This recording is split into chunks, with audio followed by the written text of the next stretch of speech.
Year questions ഇല്ല എന്നുള്ളത് നമ്മുടെ മുന്നിലുള്ള വലിയൊരു പ്രശ്നമാണ് അല്ലേ? കാരണം പണ്ടൊക്കെ ആണെന്നുണ്ടെങ്കിൽ നമുക്ക് ഒരുപാട് ക്വസ്റ്റ്യൻസ് ഉണ്ടായിരുന്നു. അപ്പോൾ അതുകൊണ്ട് തന്നെ നമുക്ക് ഏതൊക്കെ ടോപ്പിക്കിൽ നിന്നാണ് കൂടുതൽ ക്വസ്റ്റ്യൻസ് ചോദിക്കുക എന്നുള്ള കാര്യത്തിനെ കുറിച്ച് നമുക്കൊരു ഐഡിയ ഉണ്ടായിരിക്കും.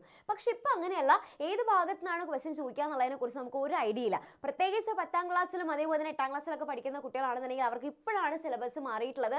അപ്പോൾ അതുകൊണ്ട് തന്നെ ഏതാണ് ഇമ്പോർട്ടൻ്റ് ആയിട്ടുള്ള ഭാഗങ്ങൾ, എങ്ങനെയാണ് ഓരോ ടോപ്പിക്കിൽ നിന്നും ക്വസ്റ്റ്യൻ ചോദിക്കുക, ഇതൊന്നും പലർക്കും ഒരു ഐഡിയ ഉണ്ടായിരിക്കില്ല. അപ്പോൾ നിങ്ങൾ ആരും തന്നെ ടെൻഷൻ അടിക്കേണ്ട. നമ്മുടെ SCERT നിങ്ങൾക്ക് വേണ്ടിയിട്ട് മോഡൽ ക്വസ്റ്റ്യൻ പേപ്പർ റിലീസ് ചെയ്തിട്ടുണ്ട്. കാരണം ഇപ്പോൾ ഓണം എക്സാം ഒക്കെ വരികയാണല്ലോ. അപ്പോൾ അതിന് നിങ്ങൾക്ക് കുറച്ചും കൂടി ഒരു കോൺഫിഡൻസ് ഒക്കെ തരാനും എങ്ങനെയാണ് ക്വസ്റ്റ്യൻസ് ഒക്കെ വരിക എന്നുള്ള ഒരു ചെറിയൊരു ഐഡിയ ഒക്കെ തരാൻ വേണ്ടിയിട്ടാണ് ഇപ്പോൾ SCERT model question paper release ചെയ്തിട്ടുള്ളത്. അപ്പോൾ നിങ്ങൾക്കത് ഓൺലൈനിൽ നമ്മുടെ ഗൂഗിളിലൊക്കെ നോക്കുകയാണെന്നുണ്ടെങ്കിൽ നിങ്ങൾക്ക് കിട്ടാനായിട്ട് സാധിക്കും. ഇനി അഥവാ നിങ്ങൾക്ക് അത് കിട്ടിയിട്ടില്ല എന്നുണ്ടെങ്കിലും ടെൻഷൻ അടിക്കേണ്ട. നിങ്ങൾക്കത് പെട്ടെന്ന് എളുപ്പത്തിൽ കിട്ടാൻ വേണ്ടിയിട്ട് അതിൻ്റെ ലിങ്ക് മിസ് ഒരു ഡിസ്ക്രിപ്ഷനിൽ കൊടുക്കുന്നുണ്ട്. അപ്പോൾ നമ്മൾ തന്നെ നിങ്ങൾക്ക് വേണ്ടിയിട്ട് ഓരോ ടോപ്പിക്കും അല്ലെങ്കിൽ ഓരോ സബ്ജക്റ്റിൻ്റെയും ക്വസ്റ്റ്യൻ പേപ്പർ ആയിട്ട് ഇവിടെ കൊടുത്തിട്ടുണ്ട്. അപ്പോൾ ആ ലിങ്ക് ഡിസ്ക്രിപ്ഷനിൽ കൊടുക്കുന്നുണ്ട്. അത് കറക്റ്റായിട്ട് തന്നെ ചെക്ക്ഔട്ട് ചെയ്യുക.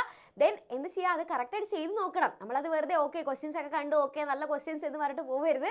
അതിപ്പോൾ തന്നെ എന്ത് ചെയ്യുക, ചെയ്ത് നോക്കുക. അതിൽ ഏതൊക്കെ ക്വസ്റ്റ്യൻസ് ആണ് നിങ്ങൾക്ക് കിട്ടുന്നത്, ഏതൊക്കെ ക്വസ്റ്റ്യൻസ് ആണ് കിട്ടാത്തത് എന്നുള്ളതൊക്കെ ഒന്ന് നോക്കി വെക്കുക. അപ്പം നമ്മൾ അതിനനുസരിച്ച് വേണം നമ്മൾ തീരുമാനിക്കാൻ. നമ്മളിനി എത്രത്തോളം പഠിക്കണം, എങ്ങനെ കറക്റ്റായിട്ട് റിവൈസ് ചെയ്യണം എന്നുള്ളതൊക്കെ നമ്മളൊന്ന് റെഡിയാക്കി നോക്കണം. ഓക്കെ, അപ്പോൾ ഇനി വളരെ കുറച്ച് ദിവസം മാത്രമേ ഉള്ളൂ നമ്മുടെ ഓണം എക്സാമിന്. അപ്പോൾ പേടിക്കേണ്ട ആവശ്യമില്ല. കറക്റ്റായിട്ട് തന്നെ ട്രൈ ചെയ്ത് കഴിഞ്ഞാൽ അല്ലെങ്കിൽ നന്നായിട്ടൊന്ന് ശ്രമിച്ചു കഴിഞ്ഞാൽ നിങ്ങൾക്ക് എന്തായാലും ഓണം എക്സാമിന് നല്ല മാർക്ക് തന്നെ സ്കോർ ചെയ്യാനായിട്ട് സാധിക്കും. ഇനി കൂടുതൽ നിങ്ങൾക്ക് ഒരു സപ്പോർട്ട് വേണമെന്നുണ്ടെങ്കിൽ നമ്മുടെ എക്സാമിൻ്റെ ബാച്ചസ് ഉണ്ട്. അപ്പോൾ ബാച്ചസിൽ ജോയിൻ ചെയ്യാൻ ഈ താഴെ കാണുന്ന നമ്പറിൽ കോൺടാക്ട് ചെയ്യുക. അപ്പോൾ അങ്ങനെയാണെന്നുണ്ടെങ്കിൽ ഈ ഒരു വിവരം നിങ്ങളുടെ ഫ്രണ്ട്സിനൊക്കെ വേഗം തന്നെ ഷെയർ ചെയ്ത് കൊടുക്കുക. വേഗം തന്നെ മോഡൽ ക്വസ്റ്റ്യൻ പേപ്പറൊക്കെ അടിപൊളിയായിട്ട് ചെയ്ത് നോക്കാനായിട്ട് ട്രൈ ചെയ്യുക.